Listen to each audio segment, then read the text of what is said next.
La aventura de la ciclista solitaria, de Arthur Conan Doyle.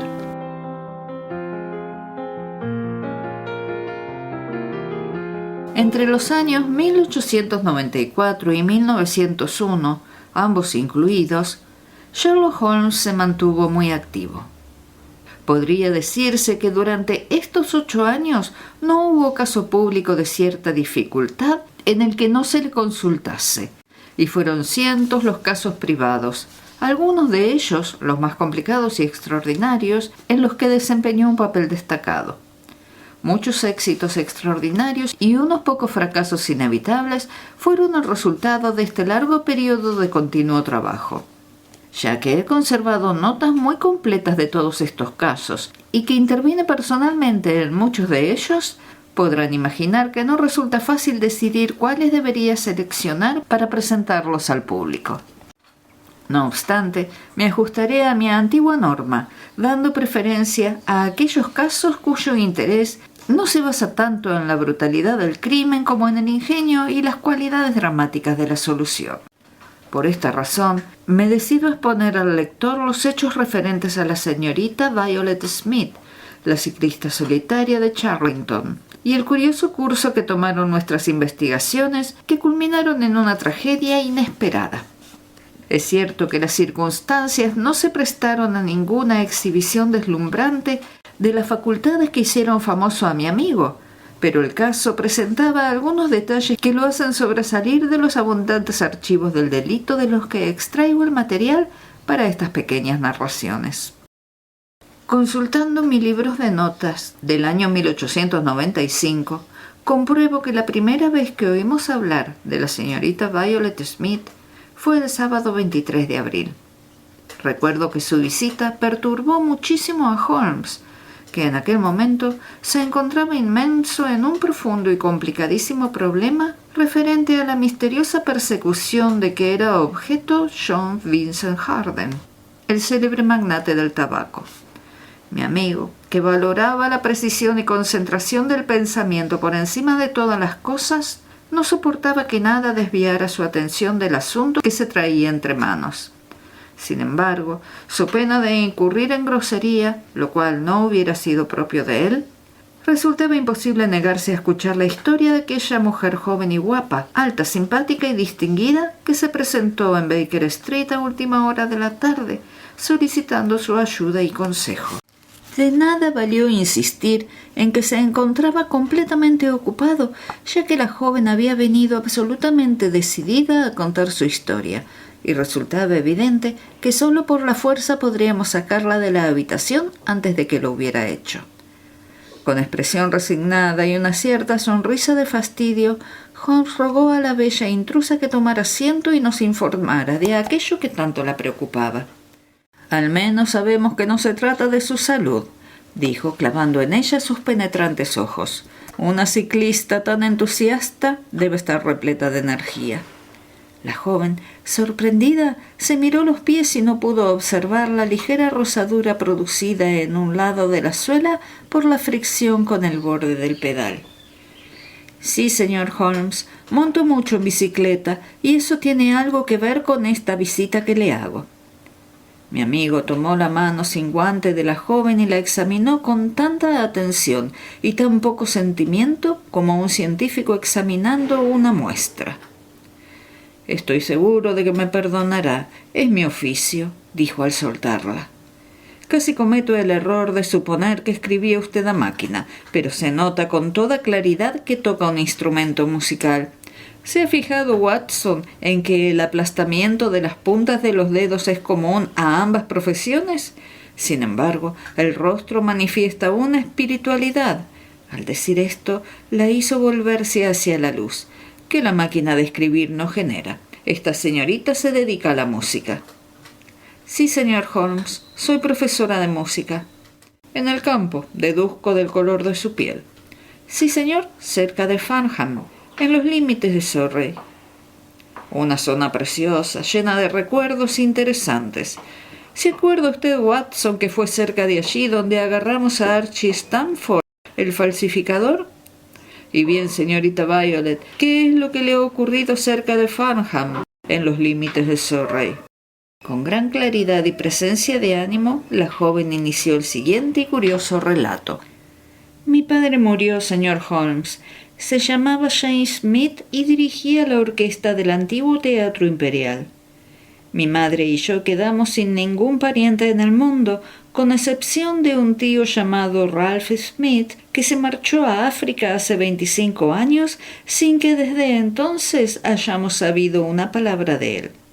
Cuando murió mi padre, quedamos en la pobreza. Pero un día nos dijeron que había salido un anuncio en el Times interesándose por nuestro paradero.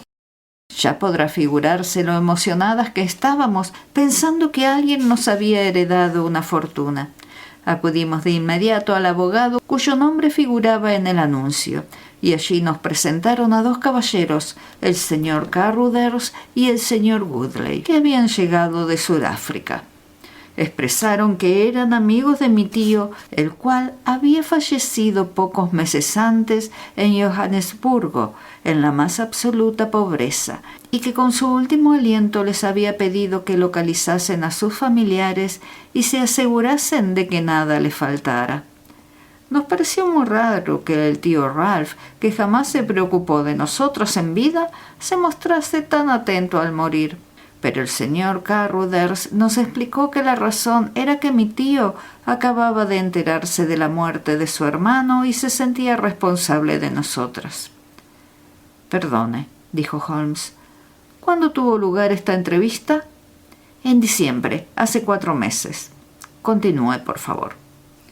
El señor Woodley me pareció una persona detestable. Todo el tiempo se lo pasó haciéndome guiños. Es un joven sin modales, con el rostro hinchado, un bigote pelirrojo y el pelo repeinado a los lados de la frente. Me resultó absolutamente odioso y estoy segura de que a Cyril no le gustaría nada que yo me tratase con semejante individuo. Oh, así que él se llama Cyril, dijo Holmes sonriendo. La joven se sonrojó y echó a reír. Sí, señor Holmes, Cyril Morton, ingeniero electrónico. Esperábamos casarnos a finales de verano. Cielo santo, ¿cómo hemos llegado a hablar de él? Lo que quería decir es que el señor Woodley me pareció definitivamente detestable, pero el señor Carruthers, que era mucho mayor, resultaba más agradable. Era un hombre moreno, cetrino, bien afeitado y muy callado, pero tenía buenos modales y una sonrisa simpática. Preguntó por nuestra situación económica y al enterarse de lo pobre que éramos, me propuso ir a su casa para darle clases de música a su hija de 10 años. Yo dije que no me gustaba la idea de dejar sola a mi madre y él respondió que podía ir a visitarla los fines de semana y me ofreció 100 libras al año, que desde luego es un salario generoso. Así que acabé por aceptar y me trasladé a Chiltern Grange, a unas 6 millas de Farnham. El señor Carruthers es viudo, pero tiene contratada una ama de llaves, una anciana respetable que se llama señora Dixon, para que cuide de la casa. La niña es un encanto y todo prometía ir bien. El señor Carruthers era muy amable y muy aficionado a la música, y pasábamos juntos veladas muy agradables. Cada fin de semana yo volvía a Londres para visitar a mi madre. La primera grieta en mi felicidad fue la llegada del señor Woodley y su bigote rojo. Vino para pasar una semana y le aseguro que a mí me parecieron 3 meses. Es un tipo horrible. Se portaba como un matón con todo el mundo, pero conmigo era algo enormemente peor. Me hacía la corte de la manera más odiosa. Presumía de su riqueza. Me decía que si me casaba con él tendría los mejores diamantes de todo Londres y, por último, viendo que no quería saber nada de él, un día, después de comer, me sujetó entre sus brazos, es asquerosamente fuerte, y juró que no me soltaría hasta que le diese un beso. Apareció el señor Carruthers y le obligó a soltarme, pero él entonces se agitó contra su propio anfitrión, derribándolo y produciéndole un corte en la cara. Como podrá imaginar, allí se terminó su visita. Al día siguiente, el señor Carruthers me presentó sus excusas y me aseguró que jamás volvería a verme expuesta a semejante ofensa. Desde entonces no he vuelto a ver al señor Woodley. Y ahora, señor Holmes, llegamos por fin al extraño suceso que me ha hecho venir hoy a solicitar su ayuda. Debe usted saber que todos los sábados por la mañana voy en bicicleta hasta la estación de Farnham para tomar el tren de las 12:22 a Londres. El camino desde Chiltern Grange es bastante solitario, sobre todo en un trecho de algo más de 1 milla que pasa entre los descampados de Charlington Head y los bosques que cercan la mansión de Charlington Hall. Sería difícil encontrar un tramo de carretera más solitario que ese. Es rarísimo cruzarse con un carro o con un campesino hasta que se sale a la carretera que pasa cerca de Croxbury Hill. Hace 2 semanas iba yo por ese tramo cuando al volver la cabeza por casualidad vi que a unos 200 metros detrás de mí venía un hombre también en bicicleta. Parecía un hombre de edad madura, con barba corta y negra. Miré de nuevo hacia atrás antes de llegar a Farnham, pero el hombre había desaparecido y no volví a pensar en él. Pero puede usted imaginarse mi asombro, señor Holmes, cuando al regresar el lunes lo vi de nuevo en el mismo tramo de carretera. Mi asombro fue en aumento cuando el incidente se repitió exactamente igual que la primera vez el sábado y el lunes siguientes. El hombre conservaba siempre la distancia y no me molestó en forma alguna, pero aquello seguía pareciéndome muy raro. Se lo comenté al señor Carruthers, que pareció interesado y me dijo que había encargado un coche de caballos, de manera que en el futuro no tendría que transitar sin compañía esos caminos solitarios. El coche y el caballo tendrían que haber llegado esta semana, pero por alguna razón se retrasó la entrega y otra vez tuve que hacer en bicicleta el trayecto a la estación. Esto ha sido esta misma mañana. Como podrá suponer, estuve muy atenta al llegar a Charlington Head, y en efecto, allí estaba el hombre exactamente igual que las 2 semanas anteriores. Se mantiene siempre a tanta distancia de mí que no puedo verle la cara con claridad, pero estoy convencida de que no lo conozco. Va vestido de oscuro con una gorra de paño. Lo único que he podido distinguir bien es su barba negra. Yo no estaba asustada, pero sí muy intrigada, así que decidí averiguar quién era y qué procuraba. Aminoré la marcha, pero él también lo hizo. Entonces me detuve y él se detuvo también. Decidí tenderle una trampa. Al llegar a una curva muy pronunciada, la doblé a toda velocidad y luego me paré a esperar. Suponía que él tomaría la curva tan rápido que me pasaría antes de poder detenerse, pero el caso es que no apareció. Volví hacia atrás y miré al otro lado de la curva. Se veía 1 milla de carretera, pero de él no había ni rastro. Y lo más extraño del caso es que no existe allí ninguna desviación por la que hubiera podido marcharse. Holmes soltó una risita y se frotó las manos. Desde luego el caso presenta algunos aspectos insólitos, dijo. ¿Cuánto tiempo transcurrió desde que usted dobló la curva hasta que descubrió que no había nadie en la carretera? 2 o 3 minutos. Entonces no pudo haber retrocedido por donde vino. Y dice usted que no hay desviaciones. Ninguna. Tuvo que meterse por algún sendero a un lado o a otro. No pudo ser por el lado del descampado porque lo habría visto. En tal caso, por el procedimiento de descarte tenemos que suponer que se dirigió hacia Charlington Hall, que según tengo entendido es una mansión con terrenos propios situada a un lado de la carretera. ¿Algo más? Nada, señor Holmes, excepto que me quedé tan perpleja que sentí que no quedaría satisfecha hasta haberle visto a usted y recibido sus consejos. Holmes permaneció en silencio durante un rato. ¿Dónde trabaja el caballero con el que va usted a casarse?, preguntó al fin. Trabaja en la compañía eléctrica Midland, en Coventry. ¿No se le habrá ocurrido darle una sorpresa? Oh, señor Holmes, ¿cree que yo no lo iba a reconocer? ¿Ha tenido usted otros admiradores? Tuve varios antes de conocer a Cyril. ¿Y después? Bueno, está ese horrible Woodley, si es que eso se puede llamar un admirador. ¿Y nadie más? Nuestra bella cliente pareció un poco confusa. ¿Quién es él?, insistió Holmes. Bueno, probablemente sean puras imaginaciones mías, pero a veces me ha dado la impresión de que mi patrón, el señor Carruthers, está muy interesado en mí. Pasamos bastante tiempo juntos. Yo le acompaño al piano por las tardes. Nunca ha dicho nada, es un perfecto caballero, pero las chicas siempre nos damos cuenta. Ajá. Holmes parecía serio. ¿Y de qué vive este señor? Es rico. ¿Y no tiene coches ni caballos? Bueno, por lo menos tiene una posición bastante acomodada, pero viene a Londres 2 o 3 veces por semana. Le interesan mucho las acciones de minas de oro sudafricanas. Señorita Smith, le ruego que me mantenga enterado de cualquier nuevo giro de los acontecimientos. Por el momento me encuentro muy ocupado, pero encontraré tiempo para hacer algunas investigaciones sobre su caso. Mientras tanto, no dé ningún paso sin hacérmelo saber. Hasta la vista, y espero que no recibamos de usted más que buenas noticias.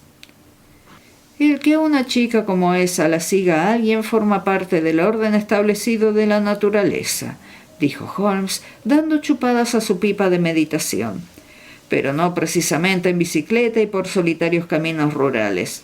Sin duda alguna, se trata de algún enamorado secreto, pero el caso presenta algunos detalles curiosos e insinuantes, Watson. ¿Va usted a ir? No, querido amigo, va a ir usted.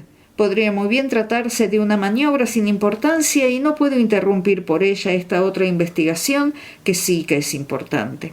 El lunes llegará usted a Farnham a primera hora. Se ocultará cerca de Charlton Hall. Observará con sus propios ojos lo que suceda y procederá como le indique su buen criterio. Y después, tras averiguar quién ocupa la mansión, regresará a informarme. Y ahora, Watson, ni una palabra más sobre el asunto hasta que dispongamos de algún asidero firme que nos permita avanzar hacia la solución. Sabíamos por la propia joven que regresaría el lunes en el tren que sale de Waterloo a las 9:50, de manera que yo madrugué para tomar el tren de las 9:13. Una vez en la estación de Farnham, no tuve dificultad para que me indicaran el camino a Charlton Hall. Resultaba imposible confundirse respecto al escenario de la aventura de la joven ciclista, ya que la carretera discurría entre un brezal abierto por un lado y un antiguo seto de tejo por el otro, un seto que cercaba un parque repleto de árboles magníficos. Había una entrada principal de piedra cubierta de liquen, con los pilares de cada lado rematados por vetustos emblemas heráldicos. Pero además de esta entrada principal para carruajes, observé varias aberturas más en el seto, de las que partían senderos. La casa no se veía desde la carretera, pero todo el entorno daba una impresión de tristeza y decadencia.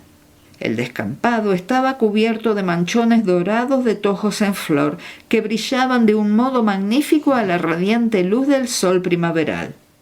Me situé detrás de uno de estos grupos de arbustos, desde donde podía controlar la entrada al parque de la mansión y un buen tramo de carretera a cada lado. La carretera estaba despejada cuando yo salía a ella, pero ahora se veía un ciclista que venía en dirección contraria a la que yo había traído. Iba vestido de oscuro y pude ver que tenía barba negra. Al llegar al final de los terrenos de Charlton Hall, se apió de su máquina y se metió con ella por una abertura del seto, desapareciendo de mi vista. Transcurrió un cuarto de hora y entonces apareció un segundo ciclista. Esta vez se trataba de la señorita Smith, que venía de la estación. Al aproximarse al seto, la vi echar un vistazo a su alrededor. Un instante después, el hombre salió de su escondite, montó en su bicicleta y empezó a seguirla. En todo el extenso paisaje, aquellas eran las únicas figuras en movimiento.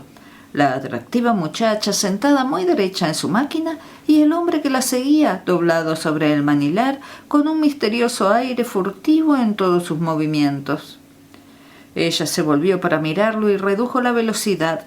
Él la redujo también. La chica se detuvo. El hombre se detuvo al instante, manteniéndose a unos 200 metros detrás de ella. El siguiente movimiento de la muchacha fue tan inadvertido como valeroso. Hizo girar bruscamente su bicicleta y se lanzó a toda velocidad hacia él. Pero el hombre procedió con igual rapidez y salió disparado en una huida desesperada. Poco después la muchacha volvió a aparecer carretera arriba con la cabeza orgullosamente erguida, sin dignarse a reconocer la presencia de su silencioso acompañante. También él había dado la vuelta y siguió manteniendo la distancia hasta que la curva de la carretera los ocultó de mi vista. No me moví de mi escondite e hice muy bien, porque al poco rato reapareció el hombre pedaleando despacio. Se metió por la entrada a la mansión y desmontó de su bicicleta. Tenía las manos alzadas y parecía estar arreglándose la corbata. Luego montó de nuevo la bicicleta y se alejó por el camino que llevaba a la mansión. Yo atravesé corriendo el brezal y divisé entre los árboles. Pude ver a lo lejos algunos retazos del antiguo edificio gris con sus erguidas chimeneas Tudor, pero el camino atravesaba una zona muy frondosa y no volví a ver a mi hombre. Sin embargo, me pareció que había aprovechado bastante bien la mañana y regresé a Farnham muy animado. El agente local de la propiedad no pudo darme ninguna información acerca de Charlington Hall y me remitió a una conocida firma de Pall Mall. Pasé por ella al regresar a Londres y fui recibido por un representante muy educado. No podían alquilarme Charlington Hall para el verano. Llegaba un poco tarde. La habían alquilado hacía aproximadamente un mes. El inquilino era un tal señor Williamson, un caballero mayor y respetable. El considerado agente lamentaba no poder decirme más, ya que no estaba autorizado a comentar los asuntos de sus clientes.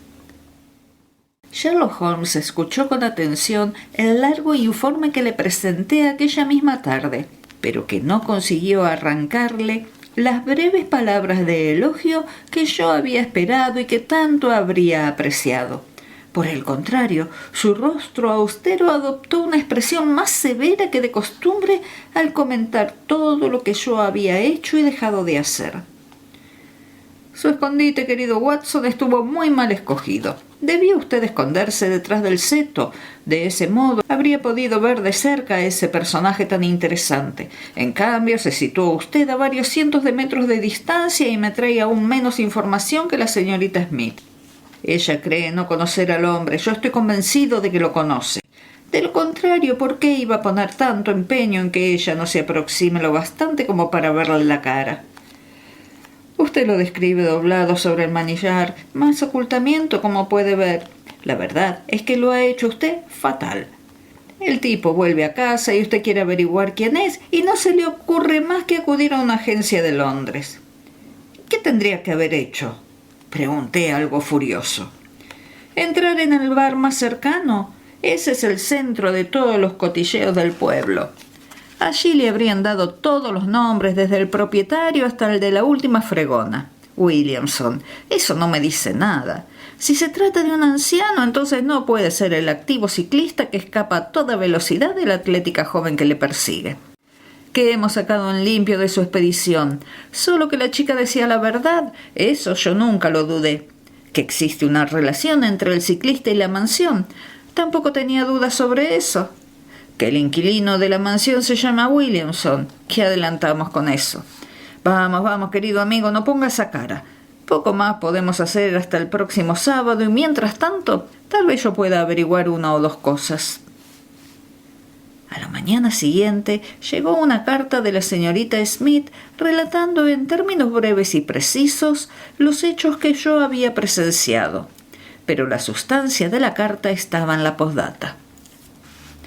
Estoy segura, señor Holmes, de que respetará usted la confidencia que voy a hacerle. Mi situación se ha vuelto incómoda debido a que mi patrón me ha pedido que me case con él. Estoy convencida de que sus sentimientos son sinceros y enteramente honrados. Pero por supuesto yo ya estoy comprometida. Se tomó muy a pecho mi negativa, pero se mostró muy amable.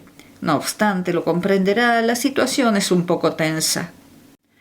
Parece que nuestra joven amiga está metida en un buen lío, dijo Holmes pensativo al acabar la carta. La verdad es que el caso presenta más aspectos interesantes y más posibilidades de lo que yo suponía al principio. No me sentaría nada mal pasar un día tranquilo y apacible en el campo, y estoy por acercarme allí esta tarde para poner a prueba una o dos teorías que me han ocurrido.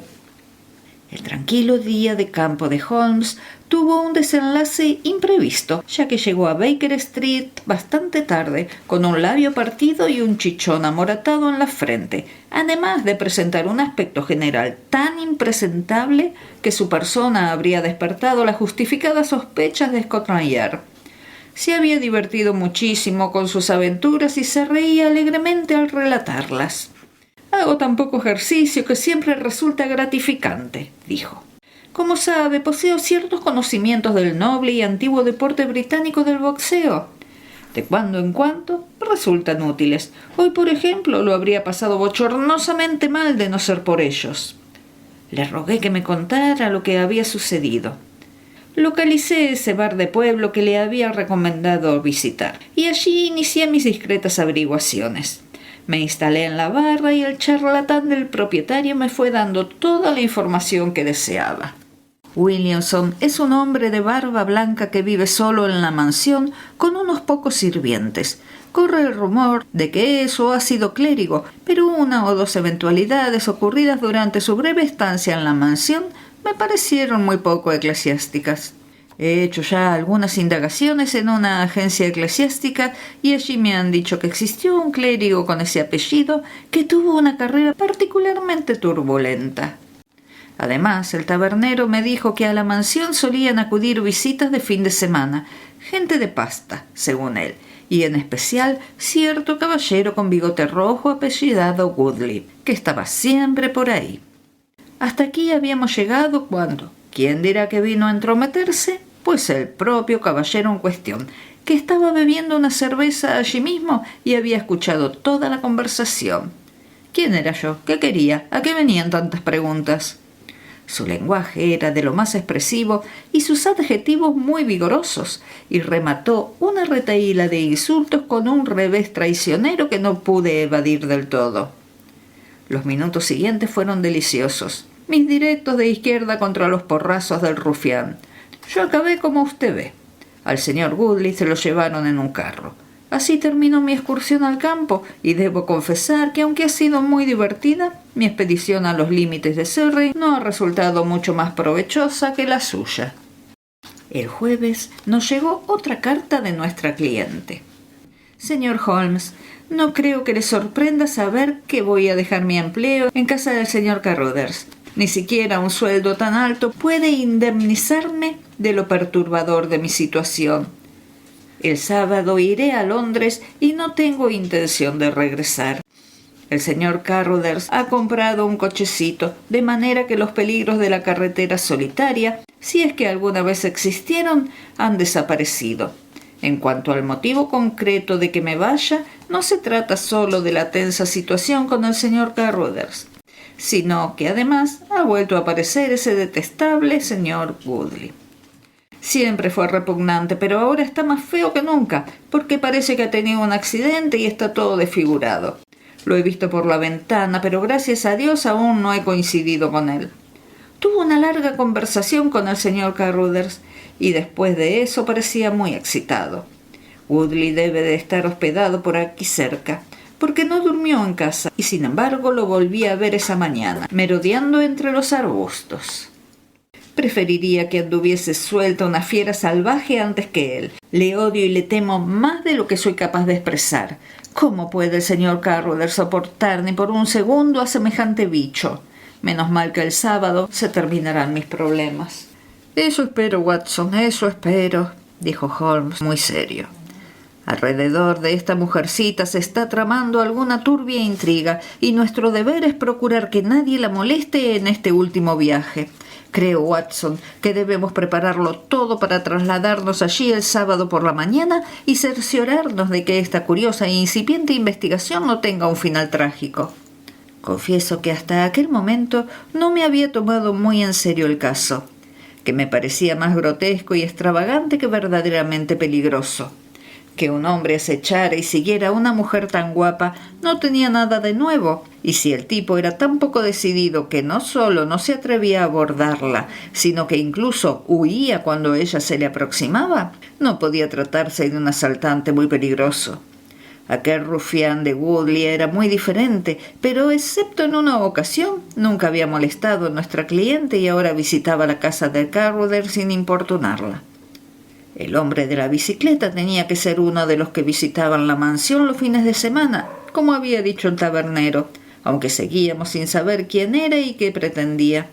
Sin embargo, la actitud grave de Holmes y el hecho de que al salir de nuestras habitaciones se metiera un revólver en el bolsillo me hizo pensar por primera vez en la posibilidad de que detrás de aquella curiosa sucesión de sucesos acechase la tragedia. Después de una noche de lluvia amaneció un día espléndido y los campos cubiertos de brezo y salpicados de vistosos matorrales de tojo en flor parecían aún más hermosos a unos ojos empalagados de los pardos sombríos y el gris pizarra de Londres. Holmes y yo avanzábamos por la ancha y arenosa carretera, aspirando el aire fresco de la mañana y disfrutando del canto de los pájaros y la suave brisa primaveral. Desde una altura del camino en la ladera de la colina Croxbury podíamos divisar la sombría mansión, sobresaliendo entre los añosos robles que, aun siendo muy viejos, eran más jóvenes que el edificio que rodeaban. Holmes señaló el largo tramo de carretera que formaba una franja rojo-amarillenta entre el color pardo del brezal y el verde primaveral del bosque. A lo lejos se veía un punto negro que resultó ser un vehículo que avanzaba hacia nosotros. Holmes soltó una exclamación de impaciencia.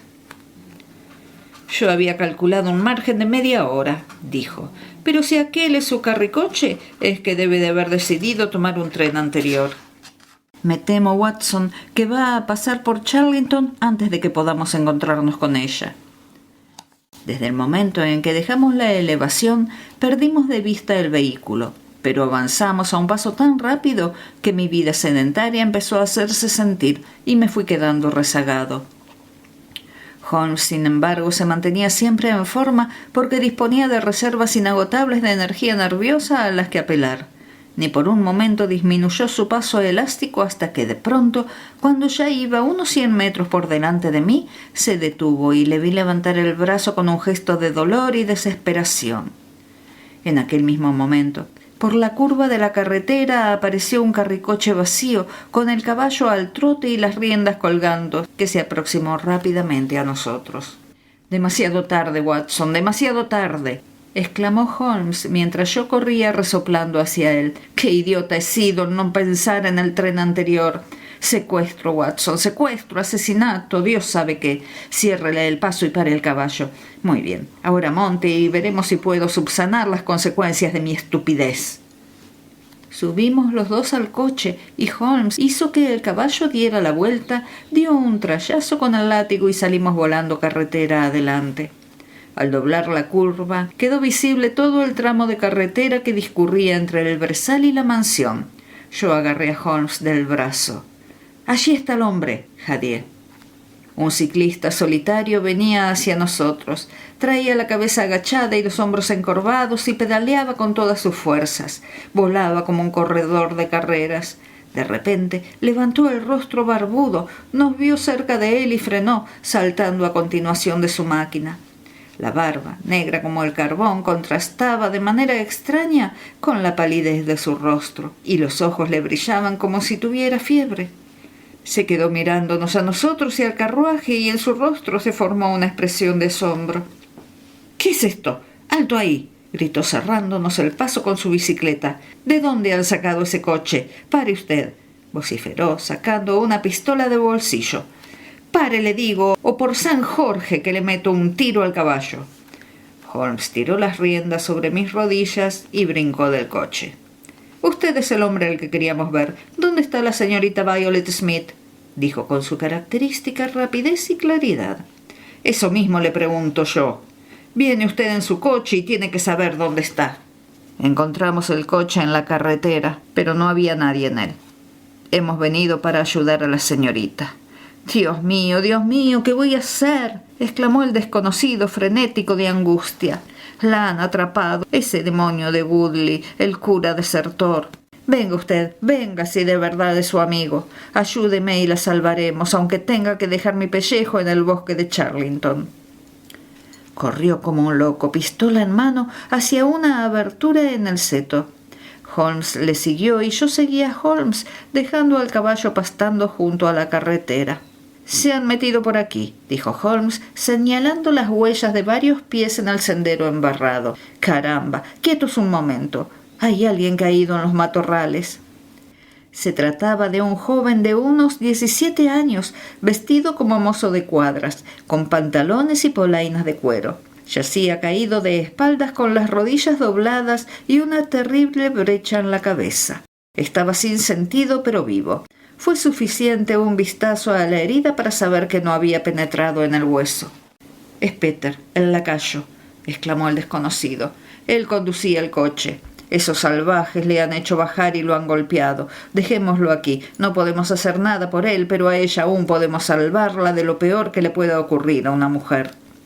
Corrimos frenéticamente por el sendero, que serpenteaba entre los árboles.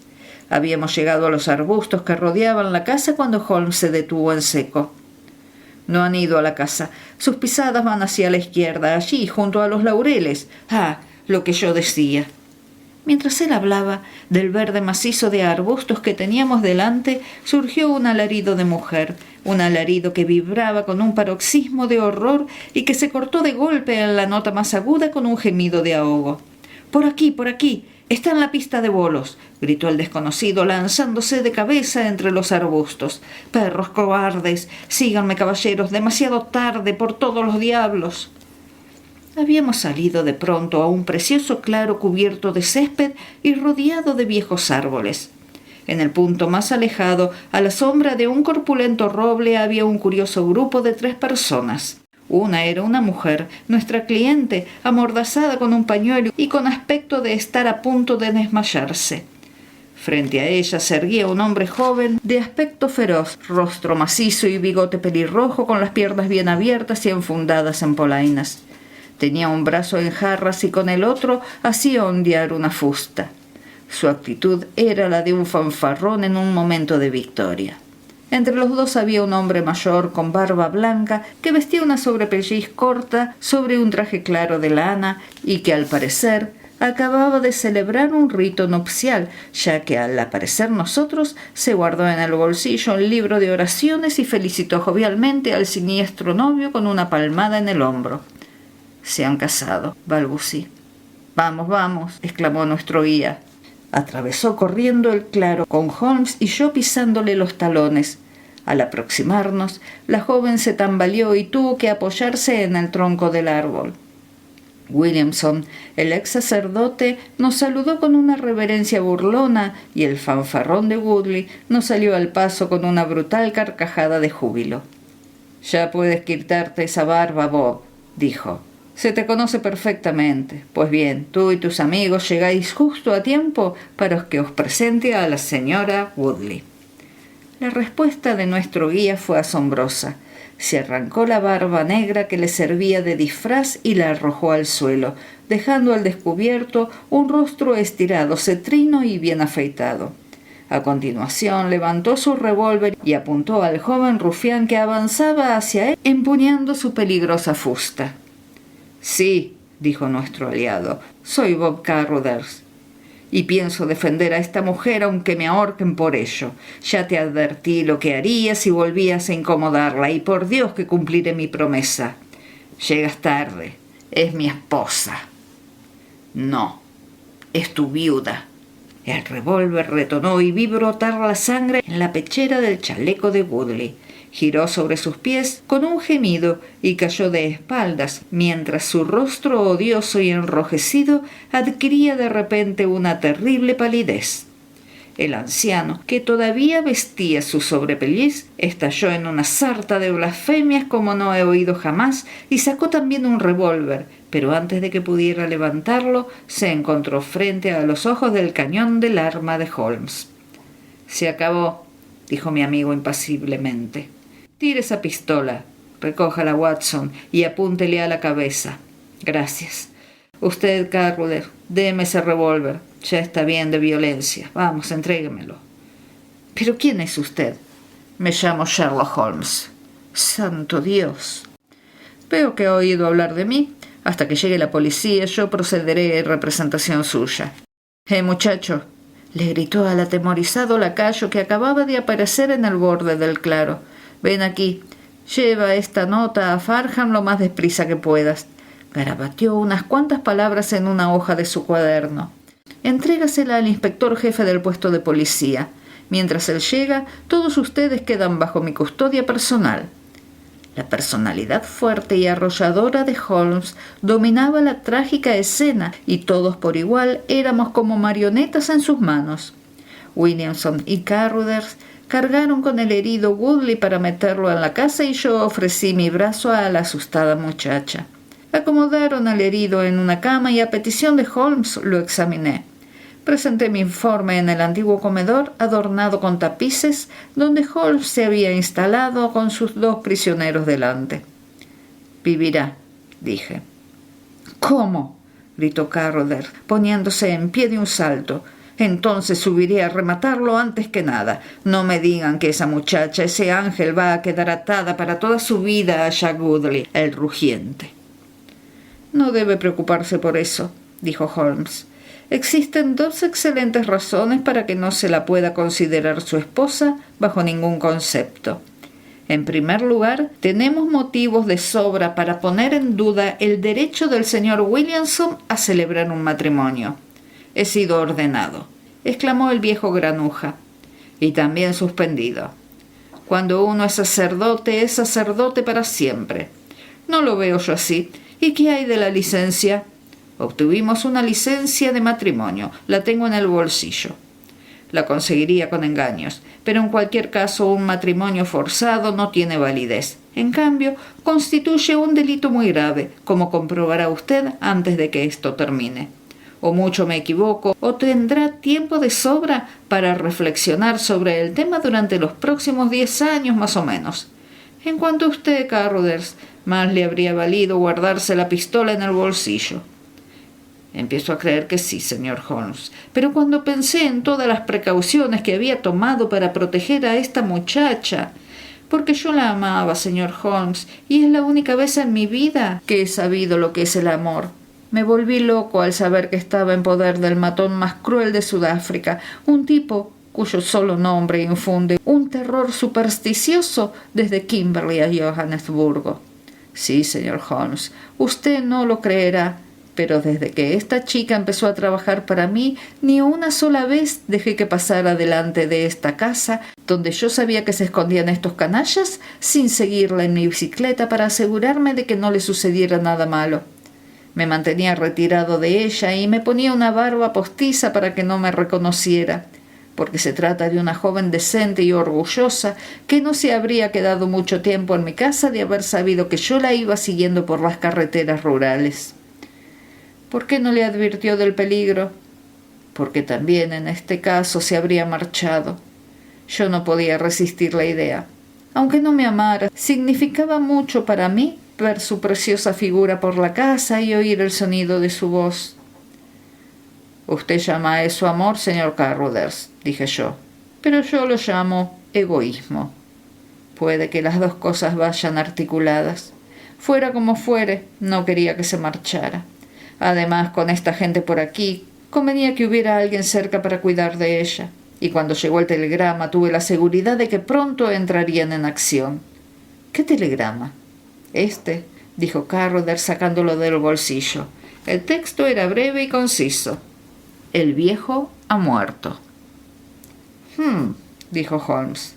«Creo que ya sé cómo se desarrollaron las cosas y me doy cuenta de que este telegrama debió impulsarlos a entrar en acción, como usted dice. Pero mientras aguardamos, ¿podría usted explicarme algunos detalles?»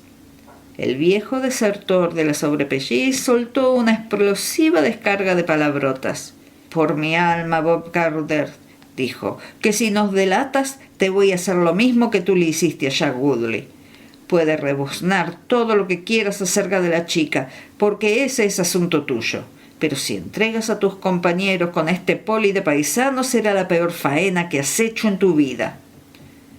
«No se excite, reverendo», dijo Holmes encendiendo un cigarrillo. Los cargos contra usted están bastante claros y solo quiero preguntar unos cuantos pormenores por curiosidad personal.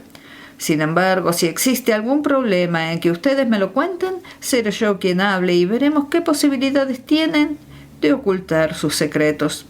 En primer lugar, 3 de ustedes llegaron de Sudáfrica para dar este golpe. Usted Williamson, usted Carruthers y Woodley. Error número 1, dijo el anciano. Yo no conocía a ninguno de los dos hasta hace 2 meses, y jamás en mi vida he estado en África, así que puede meter eso en su pipa y fumárselo, señor entrometido Holmes.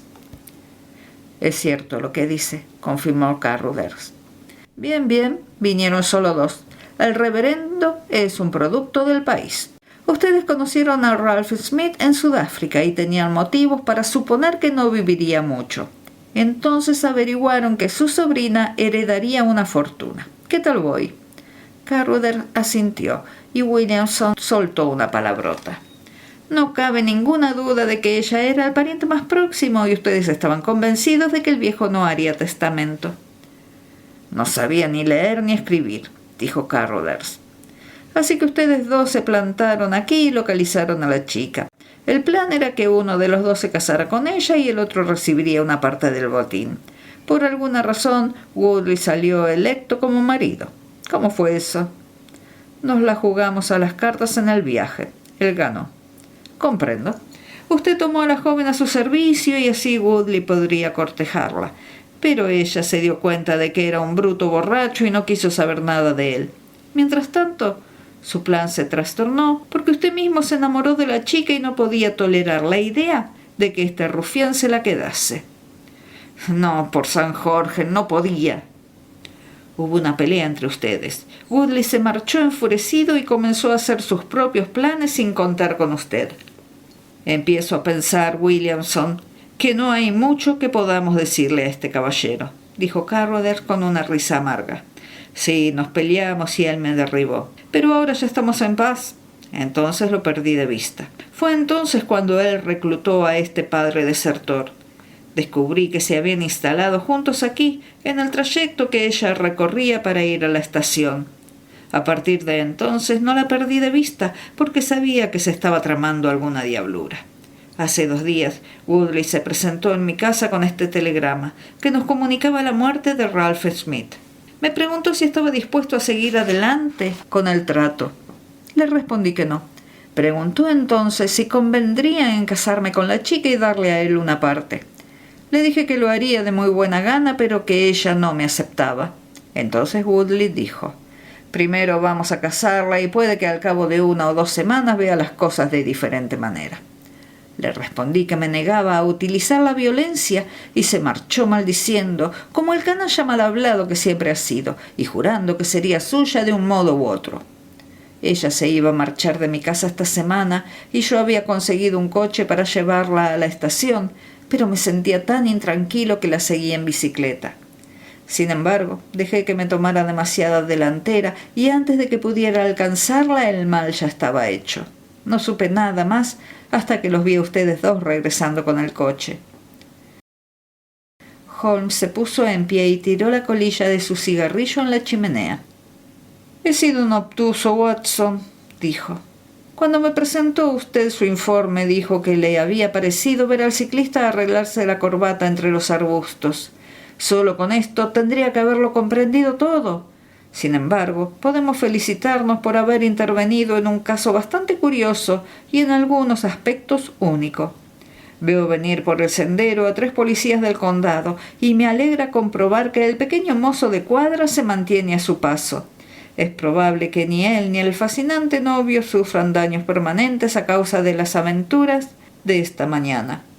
Creo, Watson, que en su calidad de médico debería atender a la señorita Smith y decirle que si se encuentra suficientemente recuperada, tendremos mucho gusto en acompañarla a casa de su madre. Y si su recuperación no es completa, ya verá usted cómo una ligera alusión a la posibilidad de enviar un telegrama a cierto joven electricista de las Midlands la deja aliviada del todo. En cuanto a usted, señor Carruthers, creo que ha hecho todo lo que ha podido por remediar su colaboración en un plan maligno. Aquí tiene mi tarjeta y si mi declaración puede servirle de ayuda en el juicio, me tendrá a su disposición. El lector seguramente habrá observado que, sumido en el torbellino de nuestra incesante actividad, suele resultarme difícil redondear mis relatos incorporando estos detalles finales que tanto aprecian los curiosos. Cada caso ha servido de preludio a otro y una vez pasada la crisis, los actores desaparecen para siempre de nuestras ajetreadas vidas. Sin embargo, al final de los manuscritos referentes a este caso, he encontrado una breve anotación que confirma que la señorita Violet Smith heredó una gran fortuna y que actualmente es la esposa de Cyril Morton, socio principal de Morton Kennedy, conocidos electricistas de Westminster. Williamson y Woodley fueron procesados por secuestro y agresión. Al primero le cayeron 7 años y al segundo 10.